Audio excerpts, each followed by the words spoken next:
Hello guys, my name is Dixita, and today I give you some information from the power of your subconscious mind book. In this chapter is was your subconscious mind is a partner in success. Success means successful living. A long period of peace, joy, and happiness on this plan may be termed success.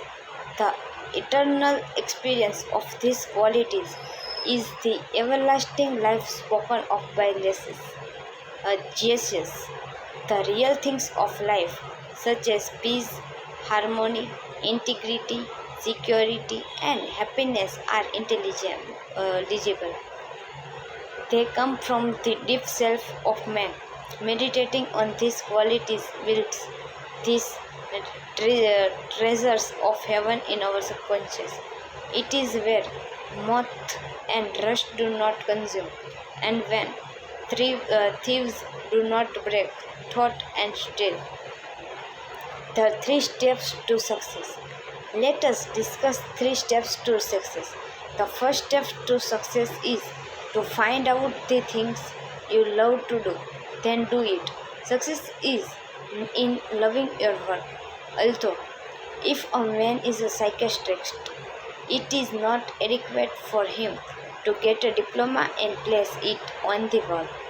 He must keep up with the times, attend conventions, and continue studying the mind and its working. The successful psychiatrist visits clinic and reads the latest scientific articles. In other words, he is informed in the most advanced methods of alleviating human suffering. The successful psychiatrist or doctor must have the interest of his patient at heart. Someone may say, how can I put the first step into operation? I do not know what I should do. In such a case, pray for guidance as follows. The infinite intelligence of my subconscious mind reveals to me my true place in life. Repeat this prayer while quietly, positively, and lovingly to your deeper mind. As you persist with faith and confidence, the answer will come to you as a feeling, a hunch, or tendency in a certain direction. It will come to you clearly and in peace and as an inner silent awareness. The second step to success is to specialize in some particular branch of work, and I know more about it than anyone else. For example, if a young man chooses chemistry as his profession, he should concurrent on roll on one of the many branches in this field. He should give all of his time and attention to his chosen specialty. He should become sufficiently enthusiastic to try to know all there is available about his field. If possible, he should know more than anyone else. The young man should become ardently interested in his work and should desire to serve the world. He that is greatest among you, let him become your servant. There is a great contrast in this attitude of mind comparison to that of the man who only wants to make a living or just getting by is not true success. Man's motive must be greater, nobler, and more altruistic. He must serve others, thereby casting his bread upon the waters. The third step is the most important one. You must be sure that the things you want to do does not redound to your success only. Your desire must not be selfish. It must benefit humanity. The path of a complete circuit must be formed. In other words, your idea must go forth with the purpose of blessing or serving the world. It will then come back to your pressed down, shaken together, and running over. If it is to benefit you exclusively, the circle or complete circuit is not formed, and you may experience a short circuit in your life, which may consist of limitation or sickness. And the next point is the measure of true success. Some people may say, but Mr. James made a fortune in selling fraudulent oil stock. A man may seem to succeed for a while, but the money he obtained by fraud usually takes wings and flies away.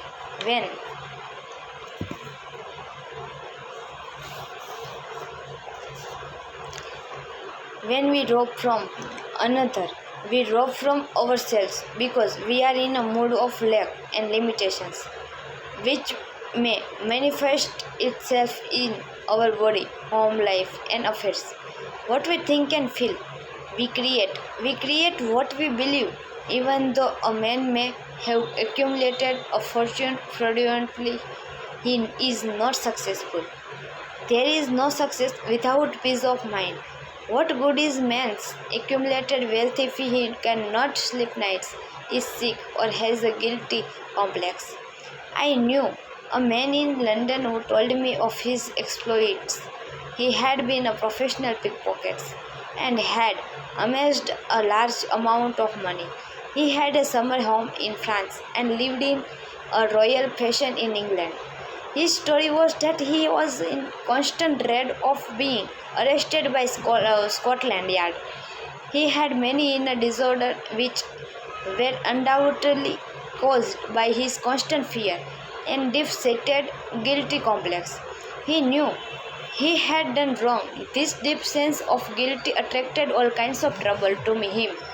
Subsequently, he voluntarily surrendered to the police and served a prison sentence. After his release from prison, he sought psychological and spiritual counsel and became transformed. He went to work and became an honest, law-abiding citizen. He found what he loved to do and was happy. A successful person loves his work and expresses himself fully.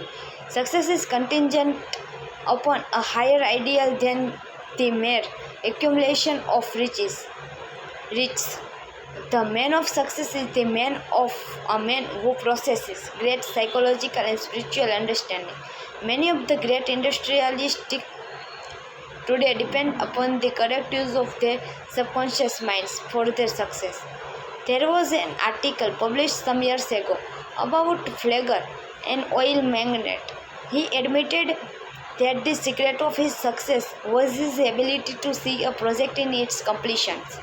For instance, in his case, he closed his eyes, imagined a big oil industry, saw trains running on tracks, heard whistles blowing, and saw smoke. Having seen and felt them fulfillment of his prayer, his subconscious mind brought about to realization.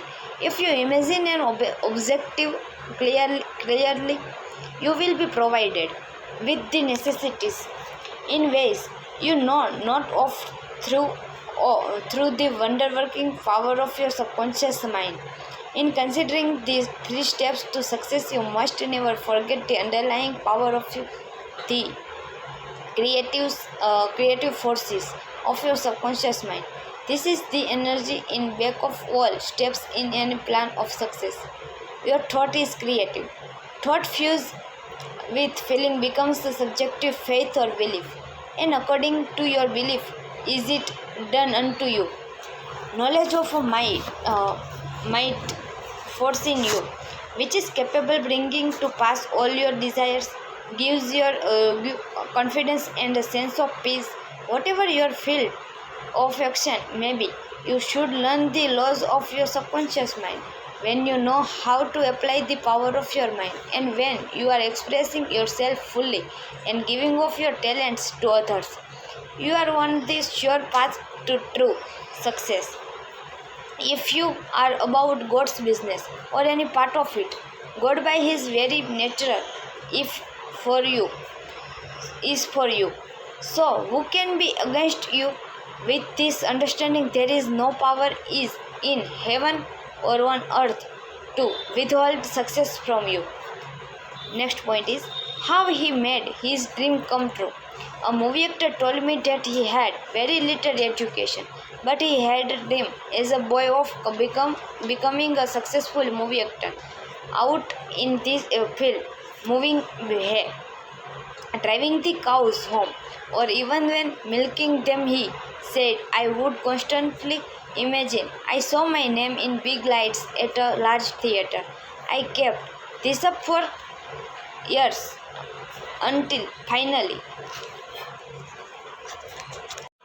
I ran away from home. I got extra jobs in the motion pictures field, and the day finally came when uh, came when I saw my name in great big lights, as I did when I was a boy. Then he added, I know the power of sustained imagination to bring success. Next point is his dream pharmacy become a reality. 30 years ago, I knew a young pharmacist who was receiving $40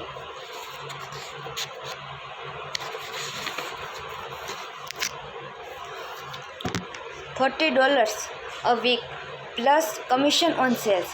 After 25 years, he said to me, I will get a pension and retire. I said to this young man, why don't you own your own store? Get out of this place. Raise your sights. Have a dream for your children.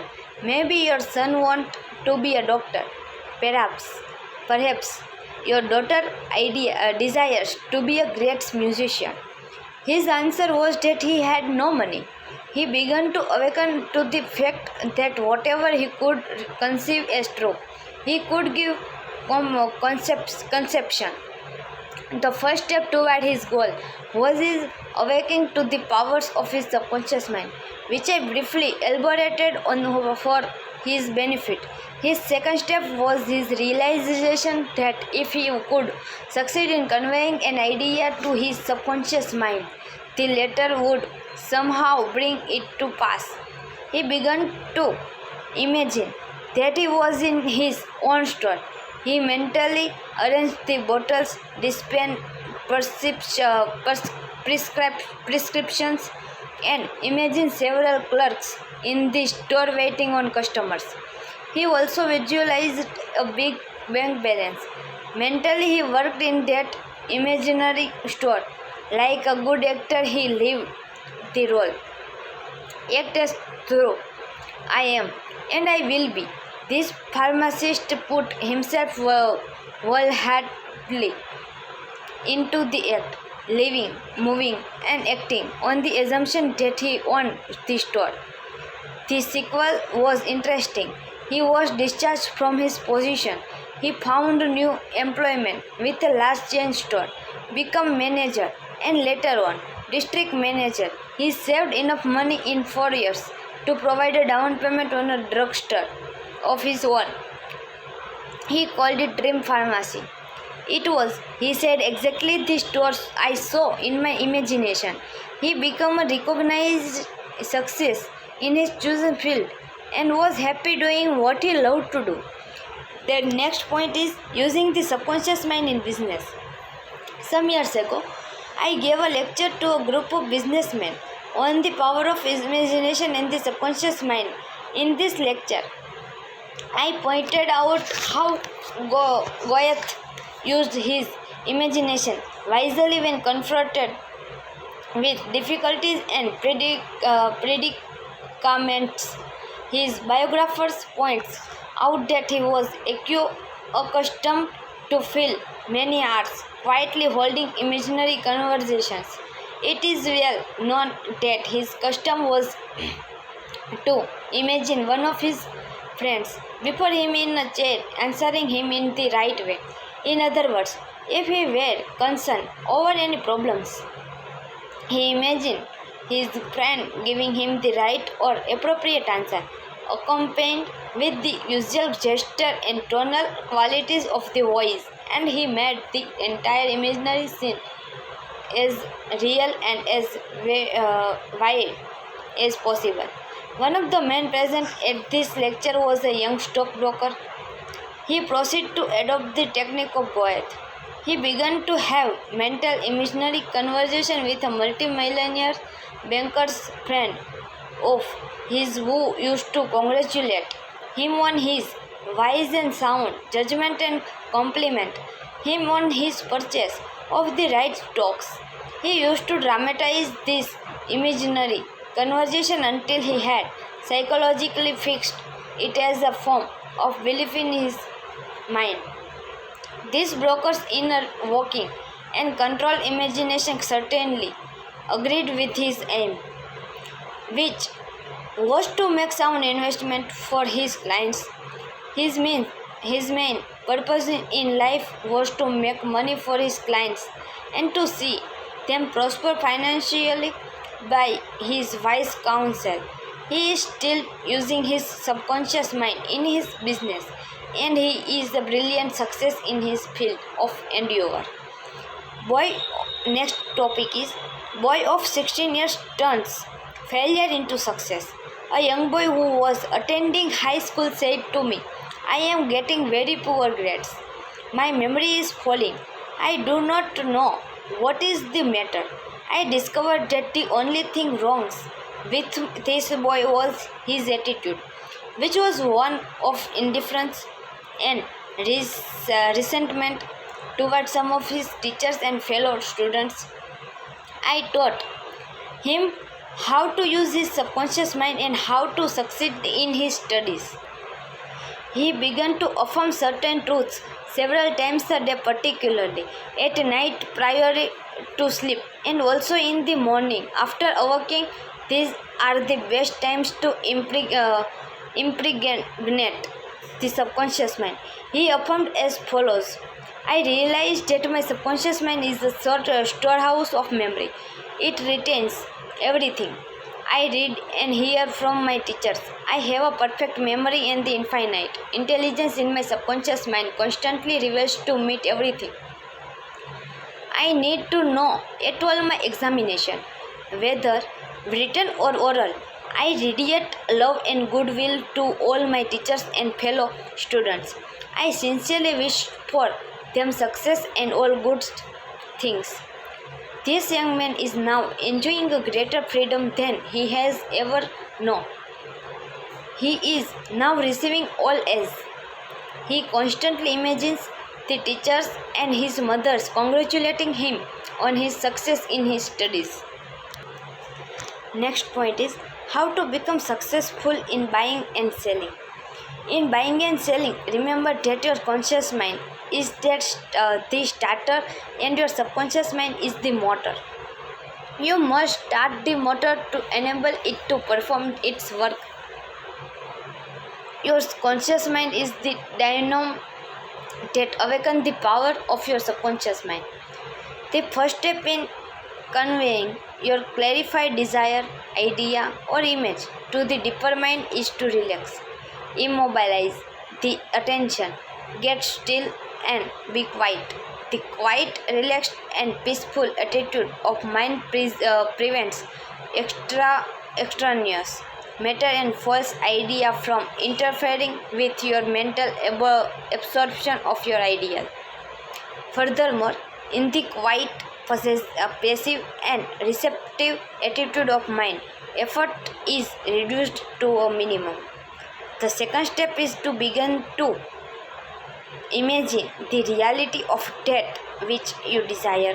For example, you may wish to buy a home, and in your relaxed state of mind affirm as follows: the infinite intelligence of my subconscious mind is all wise. It reveals to me now the ideal home, which is central, ideal, is in a lovely environment, meets with all my requirements, and is commensurate with my income. I am now turning his request over to my subconscious mind, and I know it responds according to the nature of my request. I realize this request with absolute faith and confidence, in the same way that a farmer deposits seeds in the ground, trusting implicitly in the laws of growth. The answer to your prayer may come through an advertisement in the paper, through a friend, Or you may be guided directly to a particular home, which is exactly what you are seeking.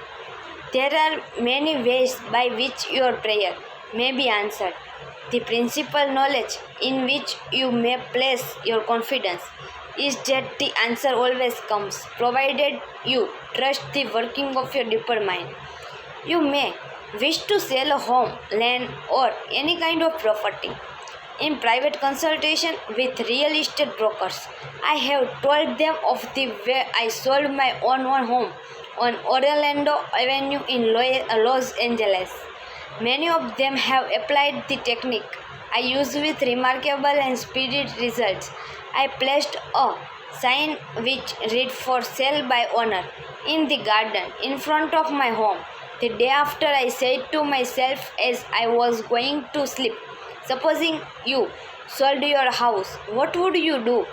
I answered my own question and I said, I would take that sign down and throw it into the garage.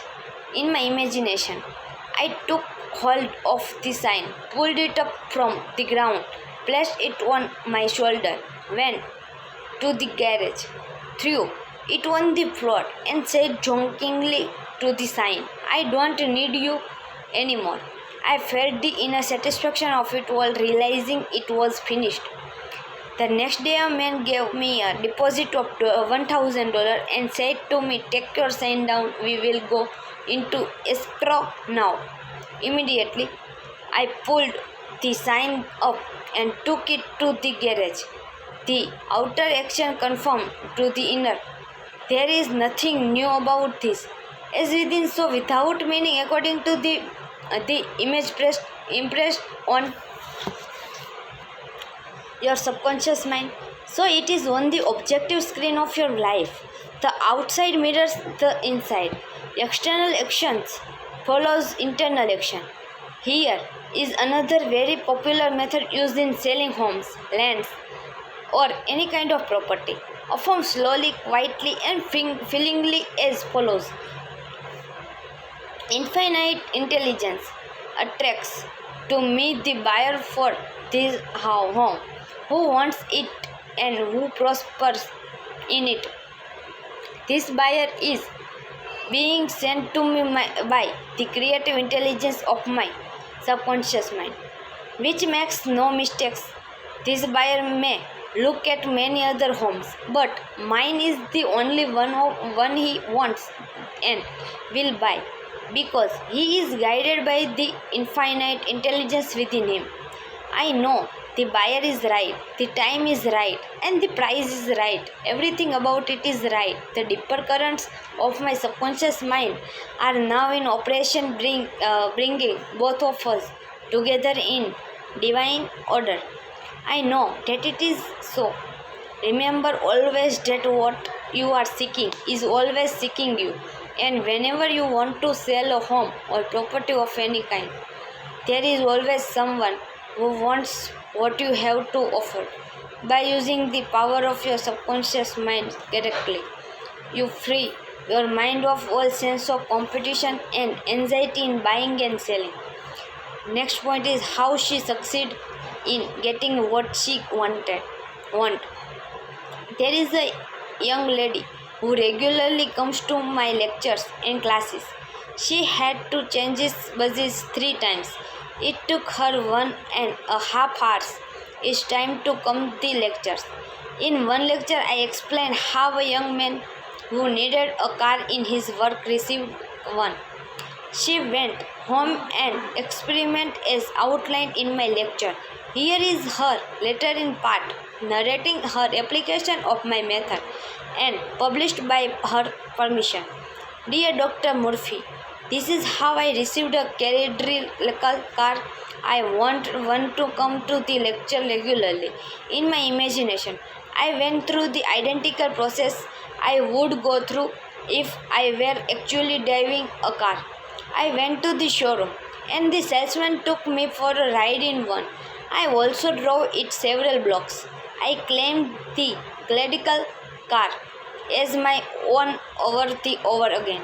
I kept the mental picture of getting into the car, driving it feeling the hostelry, etc. consistently for over 2 weeks. Last week I drove to your lectures in a Carlick. My uncle is Inglewood passed away and left me his Cadillac and his entire estate. Second point is a success technique employed by many outstanding executives and businessmen. There are many prominent businessmen who quietly use the abstract. There are many prominent businessmen who quietly use the abstract terms success over and over many times a day until they reach a conviction that success is there. They know that the idea of success contains all the essential elements of success. Likewise, you can begin now to repeat the word success to yourself with faith and conviction. Your subconscious mind will accept it as true of you, and you will be under a subconscious compulsion to succeed. You are compelled to express your subjective beliefs, impressions, and conviction. What does success imply to you? You want undoubtedly to be successful in your home life, in your relationship with others. You wish to be outstanding in your chosen work or profession. You wish to possess a beautiful home and for all the money you need to live comfortably and happily. You want to be successful in your prayer life and in your contact with the power of your subconscious mind. You are a businessman also because you are in the business of living. Become a successful businessman by imagining yourself doing what you long to do and possessing the things you long to possess. Become imaginative, mentally participate in the reality of the successful.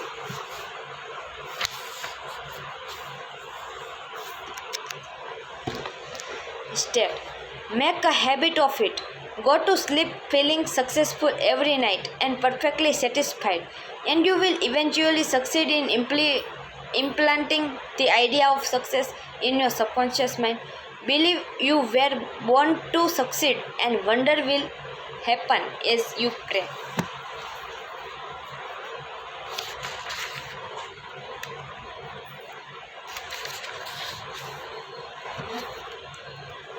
Today, next chapter is scientists use the subconscious mind. Many scientists realize the true importance of the subconscious mind. Edison, Marconi, Kettering, Poincare, Einstein, and many others have used to the subconscious mind.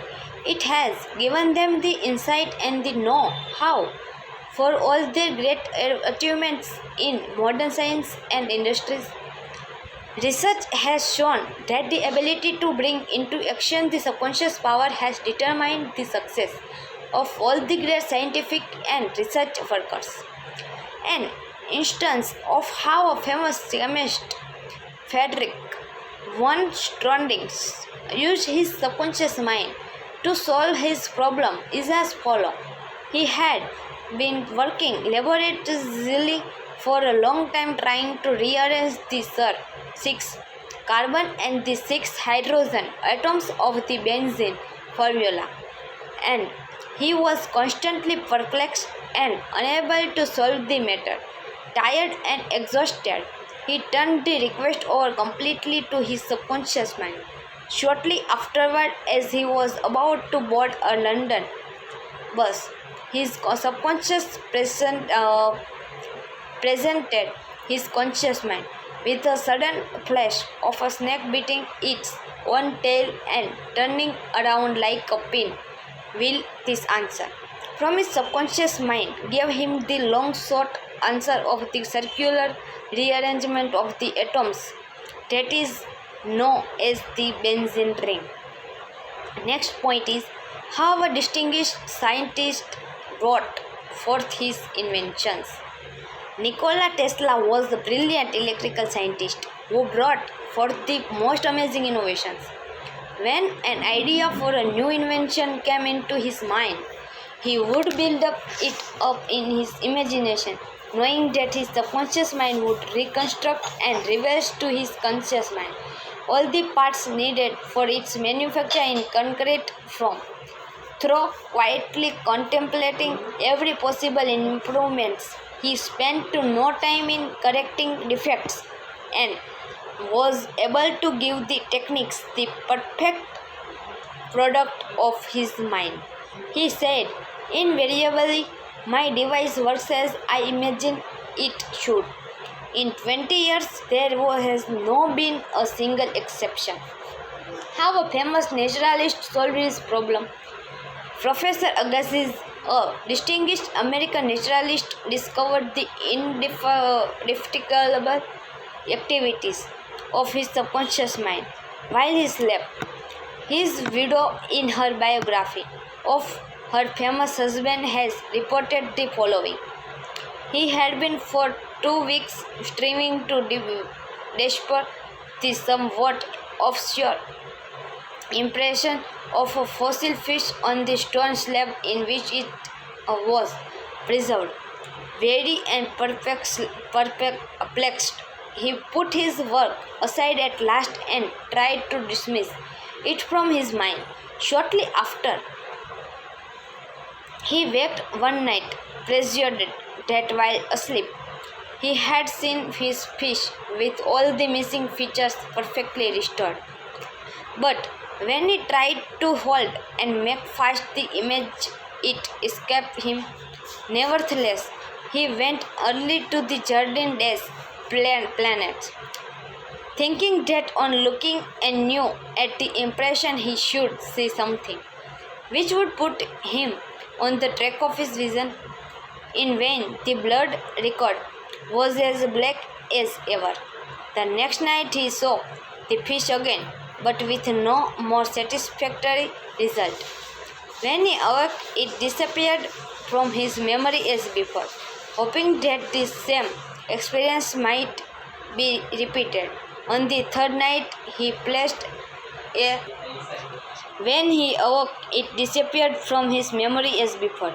Hoping that the same experience might be repeated, on the third night he placed a pencil and paper beside his bed before going to sleep. Accordingly, toward morning, the fish reappeared in his dream, confusedly at first, but at last with such distinctness that he had no longer any doubts as to zoologically characters. Still half dreaming in perfect darkness, he struck these characters on the sheet of paper at the bedside. In the morning, he was surprised to see in his nocturnal sketch features which he thought it impossible the fossil itself should reveal. He hastened to the Jardin des Plantes and, with his drawing as a guide, succeeded in chiseling away the surface of the stone under which portion of the fish proved to be hidden. When Wally exposed it corresponded with his dream and his drawing, and he succeeded in classifying it with ease. Next point is, an outstanding physician solved the problem of diabetes. Some years ago, I received a clipping from a magazine described the origin of the discovery of insulin. This is the essence of the article as I recall it. About 40 years ago or more, Dr. Frederick Branting, a brilliant Canadian physician and surgeon, was concentrating his attention on the ravage of diabetes. At that time, medical science offered no effective method of arresting the disease. Dr. Benetting spent considerable time experimenting and studying the international literature on the subject. One night he was exhausted and fell asleep. While asleep, his subconscious mind instructed him to extract the residue from the degenerated pancreatic duct of dogs. This was the origin of illusion, which has helped millions of people. You will note that Dr. Banting has been consciously reveling on the problem for some time, seeking a solution, a way out, and his subconscious responded accordingly. It does not follow that you will always get an answer overnight. It does not follow that you will always get an answer overnight. The answer may not come for some time. Do not be discouraged. Keep on turning the problem over every night to the subconscious mind prior to sleep, as if you had never done it before. One of the reasons for the delay may be that you look upon it as a major problem. You may believe it will take a long time to solve it. Your subconscious mind is timeless and spaceless.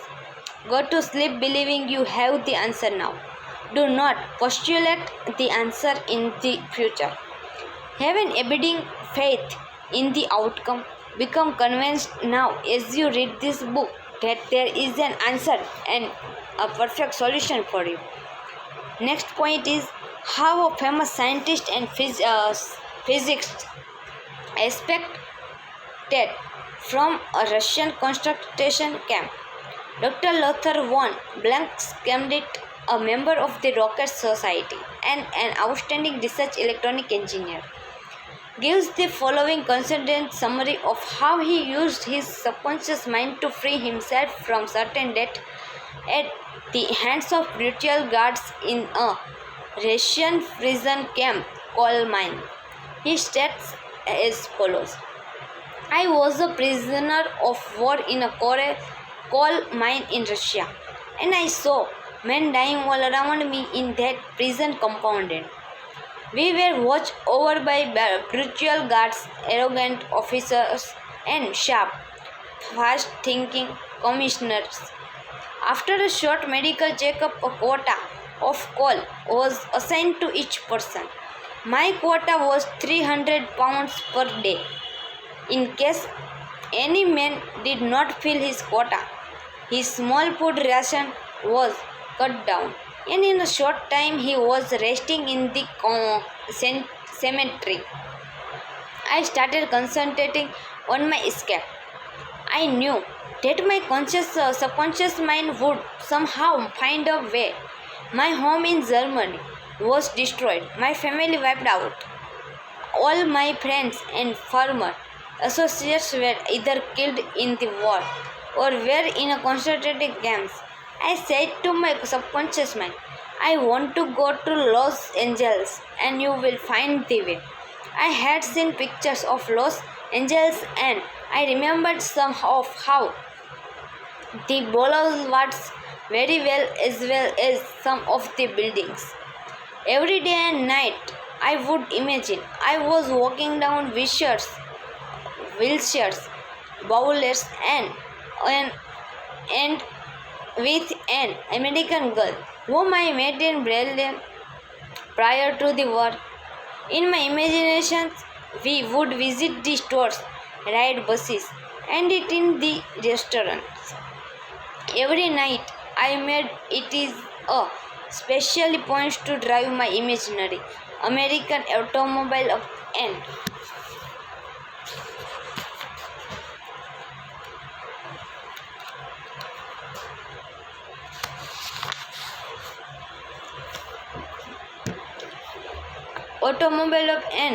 down the boulevards of Los Angeles. I made all these vivid and real these pictures in my mind were as real and as natural to me as one of the trees outside the prison camp. Every morning the chief guard would count the prisoners as they were lined up. He would call out 1, 2, 3, etc. And when 17 was called out, which was my number in sequence, I stepped aside. In the meantime, the guard was called away for a minute or so, and on his return, He started by mistake on the next man as number 17. When the crew returned in the evening, the number of men was the same, and I was not missed, and the discovery would take a long time. I walked out of the camp undetected and kept walking for 24 hours, resting in a deserted town the next day. I was able to live by fishing and killing some wildlife.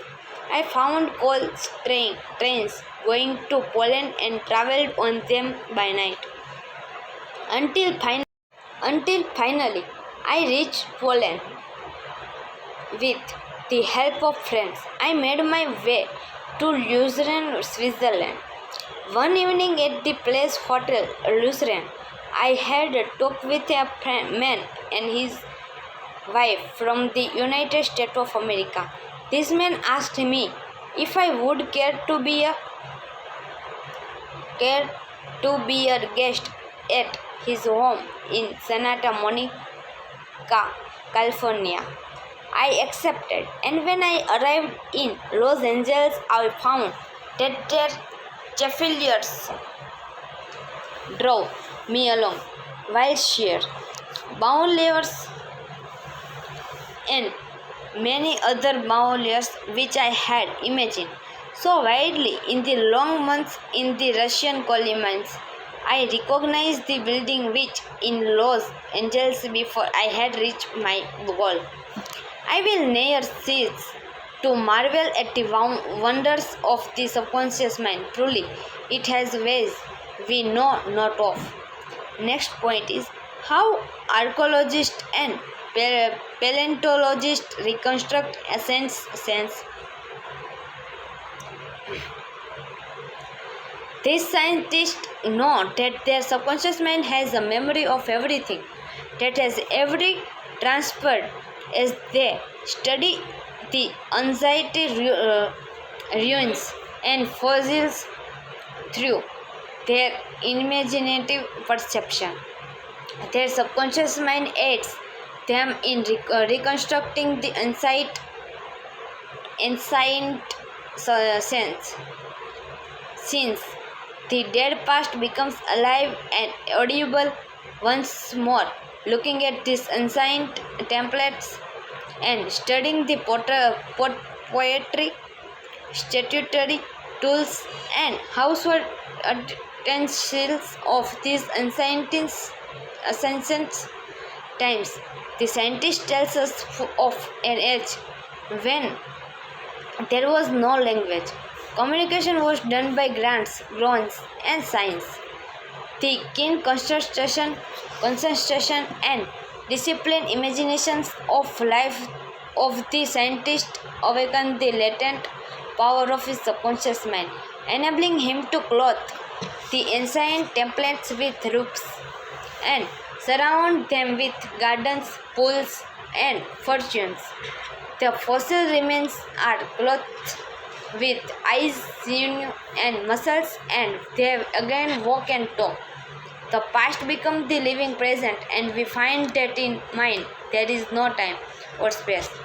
Through discipline, control, and directed imagination, you can be a companion of the most scientific and inspired thinkers of all time.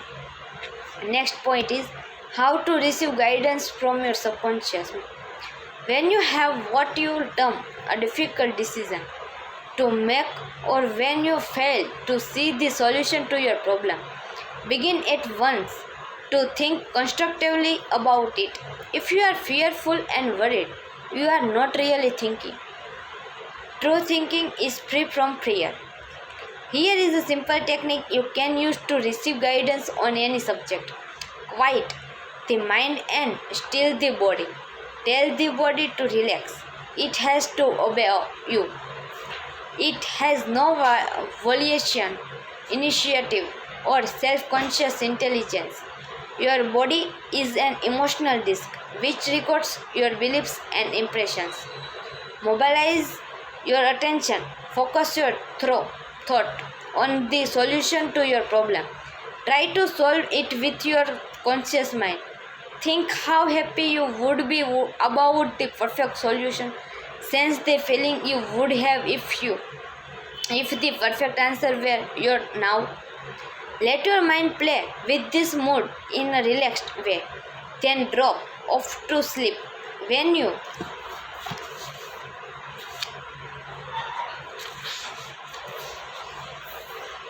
awaken and you do not have the answer, get busy about something else. Probably when you are preoccupied with something else, the answer will come into your mind like toast pops out of a toaster. In receiving guidance from the subconscious mind, the simple way is the best. This is an illustration. I once lost a valuable ring which was in a higher room. I I looked everywhere for it and could not locate it. At night, I talked to the subconscious in the same manner that I would talk to anyone. I said to it prior to dropping off to sleep, "You know all things. You know where that ring is, and you now reveal to me where it is." In the morning, I awoke suddenly with the words ringing in my ear, "Ask Robot." I thought it very strange that I should ask Robot, a young boy about 9 years of age. However, I followed the inner voice of initiation. Robert said, "Oh yes, I picked it up in the yard while I was playing with the boys. I placed it on the desk in my room. I did not think it worth anything, so I did not say anything about it." The subconscious mind will always be answer you if you trust it. Next point is his subconscious revealed the location of his father's will. A young man who attends my lectures had this experience.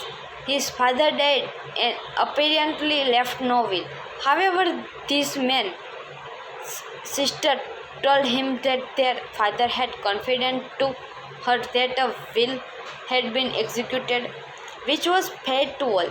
Every attempt to locate the will failed. Prior to sleep, he talked to his deeper minds as follows: "I now turn this request over the subconscious mind. It knows just where that will is and reveals it to me." Then he condensed his request down to one word answer, repeating it over and over again as a lullaby. He lulled himself to sleep with the words answer.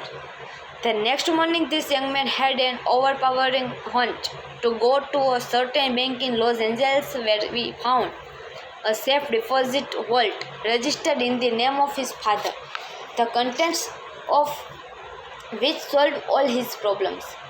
Your thought as you go to sleep arouse the powerful latency which is within you. For example, let us suppose you are wondering whether to sell your home, buy a certain stock, save a partnership, move to New York, stay in Los Angeles, dissolve the present contract or take a new one. Do this. Sit quietly in your armchair or at the desk in your office. Remember that there is a universal law of action and reaction. The action is your thought. The reaction is the response from your subconscious mind. The subconscious mind is reactive and reflective. This is the nature. It rebounds, rewards, and repays. It is the law of correspondence. It responds by corresponding. As you contemplating right action, you will automatically experience a reaction or response in yourself, which represents the guidance or answer of your subconscious mind. In seeking guidance, you simply think quietly about right action, which means that you are using the infinite intelligence resident in the subconscious mind to the point where it began to use you. From there on, your course of action is directed and controlled by the subjective wisdom within you, which is all wise and omnipotent. Your decision will be right. There will only be right action because you are under a subjective compulsion to do the right thing. I use the word compulsion because the law of the subconscious is compulsion. Thank you.